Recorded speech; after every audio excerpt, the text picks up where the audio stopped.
Hello. All right, this is an episode of very, very, very easy stuff to eat. We're going to do something with black beans, and this is super easy. We're going to use 2 cans of black beans, 1 can of petite diced tomatoes. I got mine with green chili. They have it plain, they have it with I don't know, jalapenos. They have it all different ways. Green chili's nice. It's slightly mild but with a little zing. And a can of corn. Now, I would use frozen corn. Even there's no reason to ever have canned corn, to be honest with you. Frozen is you can use it exactly the same way. It's just as easy. It's a little less carbon intensive. But the reason I used canned corn is because I wanted to send you a set of this, and canned corn mails better than frozen corn.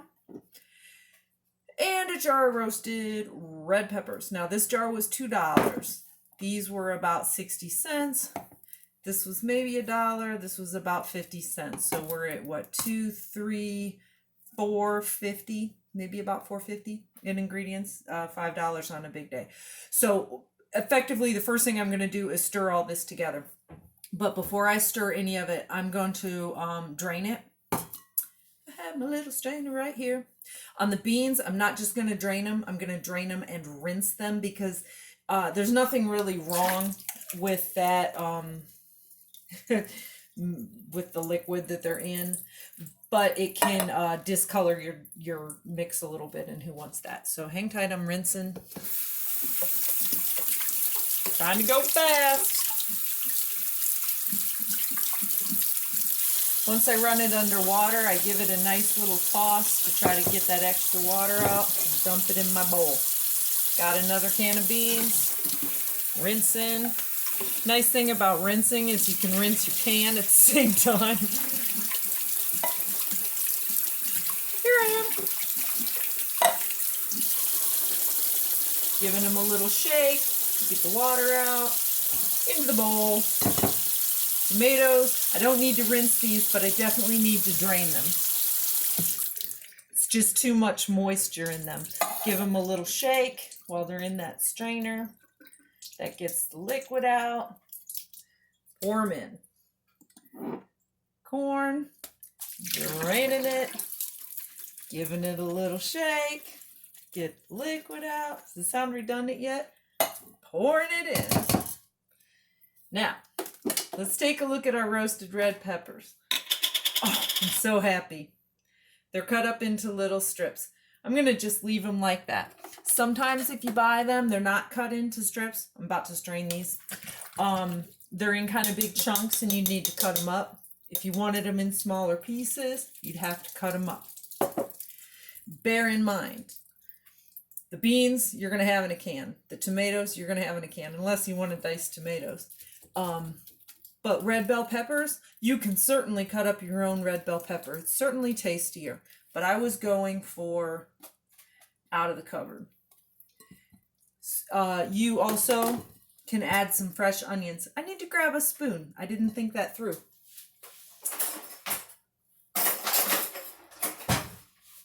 I'm back.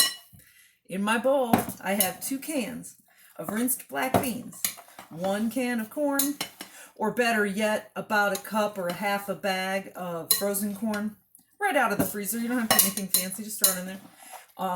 I have a jar of roasted red peppers, or I could have chopped up a red pepper.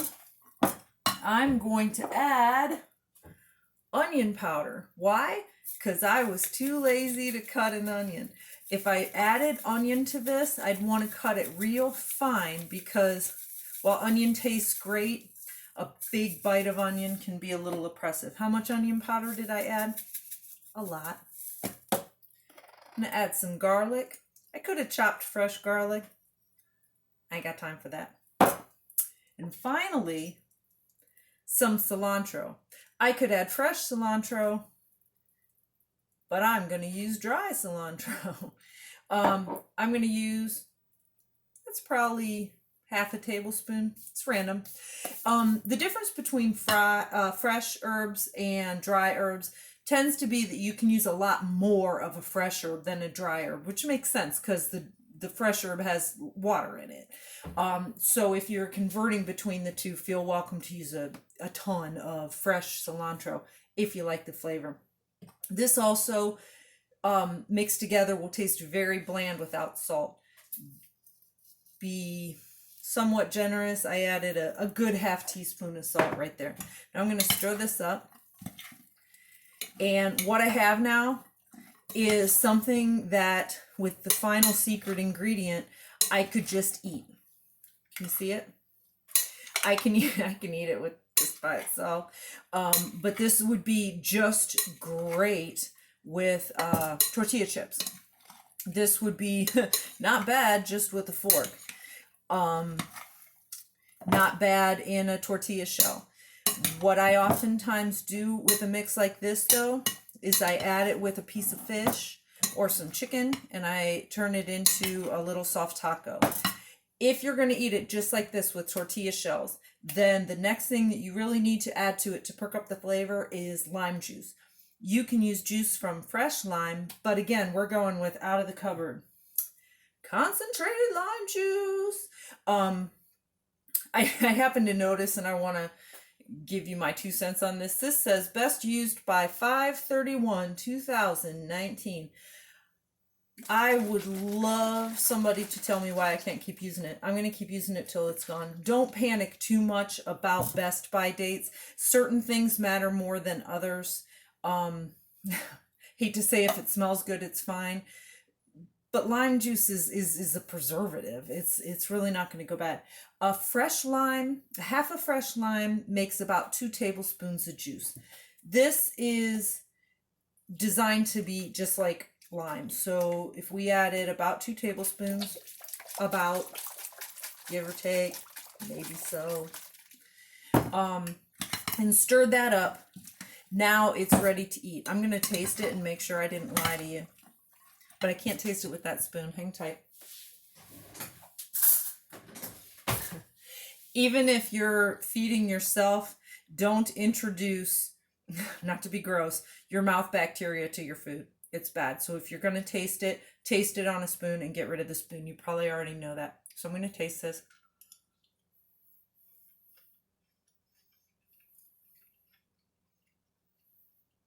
Totally good. Really doesn't need anything else to be just fine. But it turns out that I was going to make it with fish because I like fish tacos. So if I were going to make this with fish, I would not have put the lime in because lime juice is a little bit tender, if you will. It'll cook out in a pan. It's something that's good to add at the last minute. But we're going to flip over here to how to cook a piece of fish.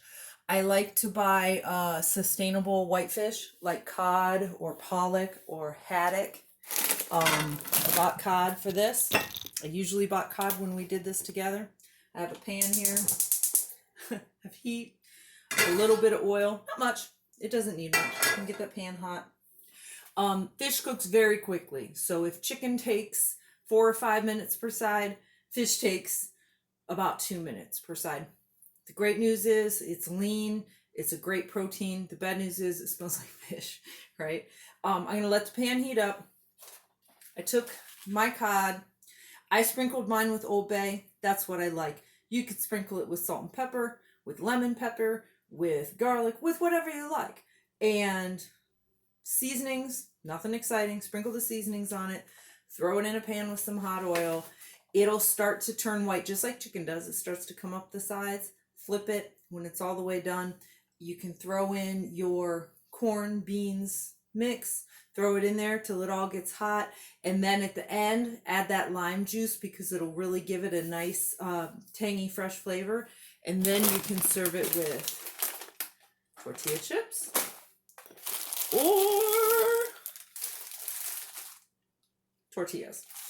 You know, because you've watched me do it a million times, but especially corn tortillas taste a whole lot better and hold up a whole lot better if you take them and just throw them on a hot skillet for a couple minutes before you serve them. You don't have to put any oil on the skillet at all, just nothing. Just let them sit there and toast for a moment. They'll taste better and they won't just get soggy and mush apart on you. I I think I covered it. All right, that was the world's easiest meal. Let me grab this dish again. Again, you can add anything you want to make this fresher, but this is right out of the cupboard. And frankly, it's ready to eat with some chips and it's a nutritious meal. But I'm going to do it with the fish, like I mentioned. Time to throw my fish in the pan. It's hot. And I'm going to stir that all together and mix this into it and serve it as little soft tacos with the corn shells and love it. All right then.